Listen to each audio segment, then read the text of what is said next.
Many artists, down to and including Matisse, have dressed their models and their backgrounds with great care. But the effect is frequently decorative. The model is part of an overall design and as passively arranged as the vase of flowers and the patterned wallpaper. In Vermeer's paintings, the model is the focus of attention, despite her passivity. Vermeer concentrated, in his maturity, on the private moments of individuals, and he gave them unique and unstated importance.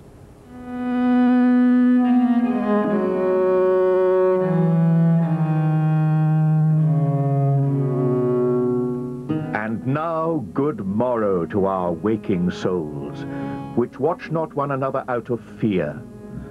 For love, all love of other sights controls, and makes one little room and everywhere. Let sea discoverers to new worlds have gone, let maps to other worlds on worlds have shown. Let us possess one world, each hath one and is one. I was foretold your rebel sex, nor love nor pity knew. And with that scorn you used to vex poor hearts that humbly sue.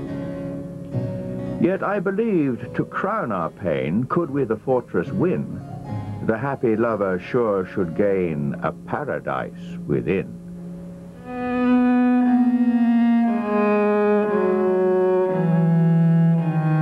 Sweetest love, I do not go for weariness of thee, nor in hope the world can show a fitter love for me. Oh, how feeble is man's power, that if good fortune fall, cannot add another hour, nor a lost hour recall. In Vermeer's representation of the artist in his studio, we see this picture from behind, the silhouette of the artist seated on a stool. Now, are we right in assuming that that is in fact a picture of the artist himself? Is that Vermeer? And is this first enigmatic image that we have of an artist about whom we now seem to know so little? Given the scene which he's painting and the model, the map and such, we know this to be in fact the setting which he paints, so we assume it is Vermeer. But the elusiveness of the painter representing himself, as compared, for example, to Rembrandt, is striking. He focuses in the end, on a single woman, alone, upright, self-possessed, in the corner of a room with a window. That's it. Would one want to say that Vermeer was appealing to a sensibility which was already in place in Holland at that time, or was he actually making a massive contribution to a new sensibility by painting in that way? To answer that, I would say yes, he's constructing a sensibility. After all, he removes the obvious representation which has eye appeal and object appeal in the art of other Dutch painters. So in that sense, he's producing a taste for something else. Nowadays, of course, one of the things that we cherish in Vermeer is the very notion of austerity itself, of abstract simplicity. We see in Vermeer things which seem to point forward to the abstract paintings of someone like Mondrian. Now, presumably that was not there consciously in his mind when he was painting. Well, obviously Mondrian couldn't be in his mind, that's clear. But there is something, and perhaps I turn it another way, Jonathan, and say there is something, after all, schematic, generalized about the way in which to take the women, since they're the major subject, the dominant subject, the way in which he represents them. So there's something generalized and schematic, and indeed against the attempt to identify wife here, daughter number 5 here, or something like that. They are remarkably similar. I mean, there's a kind of Vermeer generalized woman type, which you can trust to come up in picture after picture.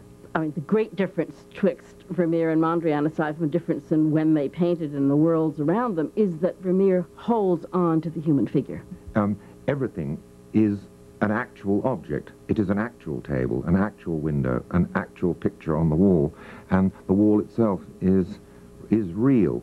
But there seems to be behind it something which doesn't figure earlier, which is this, this concern with the arrangement of the physical world in a formal way. Perhaps formality is perhaps a better word for than abstraction. And maybe we should say poise. And if you look at the hands of the women, the extraordinary care, the faces are quite dead, totally inexpressive, but the hands are hugely carefully, formally arranged, not expressive, but formally arranged, and one feels that it all hangs on the way in which she stands there between outside and inside, light coming in and such. So that's why I say poise rather tthan formal, because poise includes the human. I wonder if I could take exception with you on this question of the expressionlessness of the faces. The thing that has always struck me about it is that these poised figures, who are showing none of the classic physiognomic types of expression. There is no rage, there's no fear, there's no lust. They are at rest. But would you like to comment on the idea that these are figures who are expressionless because they are absorbed rather than, as it were, simply devoid of expression, that we are actually witnessing people who are in a state of mind which is very distinctive, rather than no state of mind at all. Fair. I mean, that there is a state of mind there. It represents an intensity of some sort. It's an intensity which doesn't show itself in a smile, in a grimace, in the lighting up of the eye, but it's quite clearly that we are in the presence of consciousness. We might think of the lace maker in the Louvre, another woman bent over her task, and a task which is more akin to the task of being a painter, since she's dealing with colored threads that are like pigments. So she's dealing with pigment too, in a sense, at one remove. So he turns our attention towards something which had previously been neglected, which is the nature of attention itself. That previously animation, excitement, drama had been the focus of, say, history paintings. And here are people who are undergoing what most of us spend most of our lives undergoing, which is the petty tasks of life, in which actually most of human energy is invested.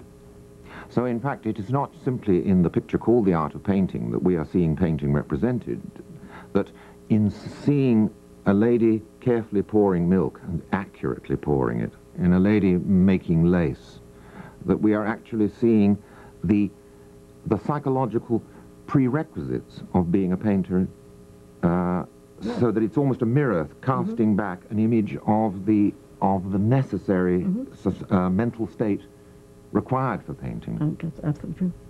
And I wonder whether it is that he's focusing attention upon something which in fact has previously been overlooked, which is the quiet flow of undirected thought, which perhaps is the most valuable part of human life. Vermeer could portray an allegorical message, but in an oblique way, as in a woman holding a balance. It's a picture poised between dark and light. Sunlight descends from the invisible window. It falls on the hand delicately holding the balance. Above, the light caresses the gentle contours of the woman's face. Behind is the dark rectangle of a painting of Judgment Day. Immediately above her submissive head, Christ sits in majesty. To judge is to weigh. Christ's raised arms echo the twin pans of the balance. The woman has not placed anything in them as yet. Is she perhaps pregnant, about to bring a new life into the balance?